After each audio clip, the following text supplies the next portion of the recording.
Assalamualaikum warahmatullahi wabarakatuh.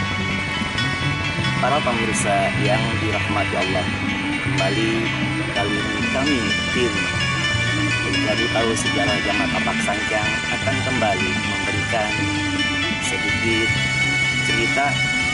Mudah-mudahan cerita atau kisah yang kami sampaikan ini dapat kita jadikan pelajaran di dalam kehidupan kita.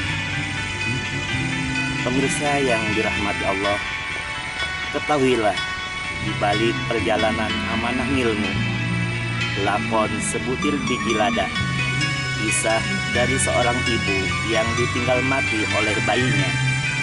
Lalu ibu itu Allah pertemukan dengan Kanjeng Rasul untuk menyadarkannya kalau segala bentuk kecintaan yang ada di bumi ini, di tengah-tengah kehidupan anak manusia, itu semuanya adalah titipan yang cikal bakal akan kembali dan dipertanyakan oleh sang pemiliknya.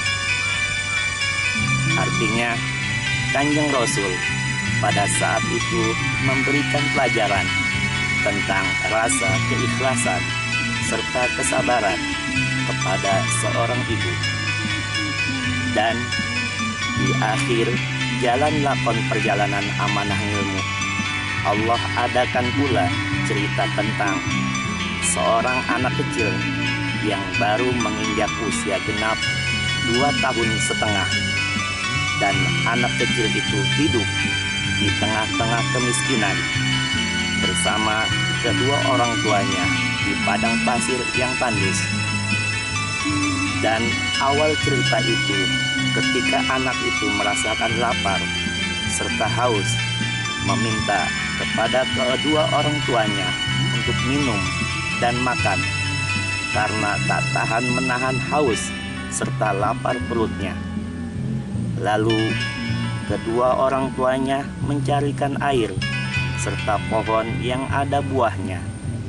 Akan tetapi sudah seharian penuh, air dan buah itu tidak kunjung dapat ditemukan di padang pasir yang tandus itu. Lalu dengan rasa khawatir serta menyalahkan dirinya sendiri, kedua orang tuanya meneteskan air mata yang tak tega melihat anaknya kehausan dan kelaparan. Dan orang tua laki-lakinya berkata kepada anaknya bahwa apa yang diinginkannya tidak bisa dipenuhi atau tidak dapat ditemukan. Mendengar orang tuanya berkata demikian, maka anak itu lantas cuma bisa terdiam, lemas, seakan-akan dia tahu betapa berat serta ikhlasnya perjuangan serta pengorbanan orang tuanya yang merawatnya. Dan di malam harinya, anak itu mengalami demam panas yang tinggi. Kedua orang tuanya sangat cemas dan khawatir melihat kondisi keadaan anaknya itu.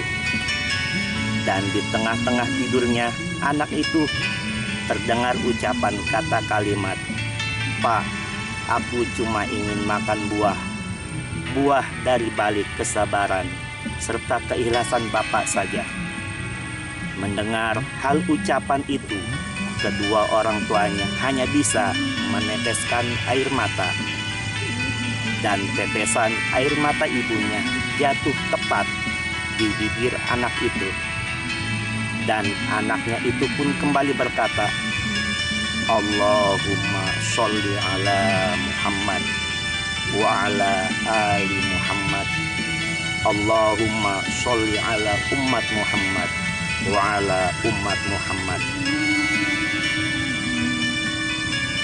Seraya ucapan itu menenangkan hati kedua orang tuanya yang sangat mengkhawatirkan keadaannya. Dan pada pagi harinya datanglah seorang laki-laki di depan rumahnya dengan membawa buah yang diinginkan anak itu. Setelah kedua orang tuanya menerima buah itu, lalu memberikan sedikit buah itu kepada anaknya, Maka dengan seketika anaknya itu pun sembuh total. Lalu anak itu berkata kepada orang yang membawa buah itu dengan ucapan kata terima kasih. Dan orang itu pun berkata, janganlah berterima kasih kepadaku. Berterima kasihlah kepada bapak ibumu dan kepada Allah. Aku datang ke sini dan di tanganku membawa buah itu atas dasar kalimahmu yang memanggilku dan menyebut nama umatku. Pemirsa yang dirahmati Allah, itulah penggalan cerita atau kisah yang akan dijalankan nanti di tahun 2023, di tahun yang penuh dengan kegelapan. Insya Allah di balik kegelapan tahun 2023 ada cahaya titik terang buat kalian menerangi jalan orang yang kegelapan. Cermati penggalan cerita yang telah disampaikan kepada kalian di hari Jumat ini, agar diri kalian lebih bisa mengambil dan memetik intisari cerita yang akan nyata di hadapan kalian. Ingatlah, harta kalian yang sesungguhnya itu adalah anakmu. Dan yang kecil akan tumbuh menjadi besar, asalkan ikhlas dan sabar. Bisa kalian jadikan tongkat penuntun langkah kalian ke tempat adanya seseorang yang membawa buah di tangannya. Jadi endingnya di dalam sepenggal kisah cerita tersebut mengajarkan kepada kita keikhlasan dan kesabaran yang pada akhirnya menghasilkan buah yang sangat enak untuk dinikmati dan indah pada akhirnya, walaupun pahit pada awalnya. Akhirul kalam, mohon maaf lahir dan batin bila mana ada kekurangan atau kesalahan di dalam menceritakan kisah tersebut. Khutma sofa da'ma kadar. Subhanakallahumma wa bihamdika asyhadu alla ilaha illa anta astaghfiruka wa atubu ilaik. In uridu ilal islah mastata'tu wa ma taufiqi illa billah. Alaihi tawakkaltu wa ilaihi unib. Wallahu a'lamu bishawab wa ilaihil marji'u wal ma'ab. Hadanallah wa iyyakum ajma'in. Wassalamualaikum warahmatullahi wabarakatuh.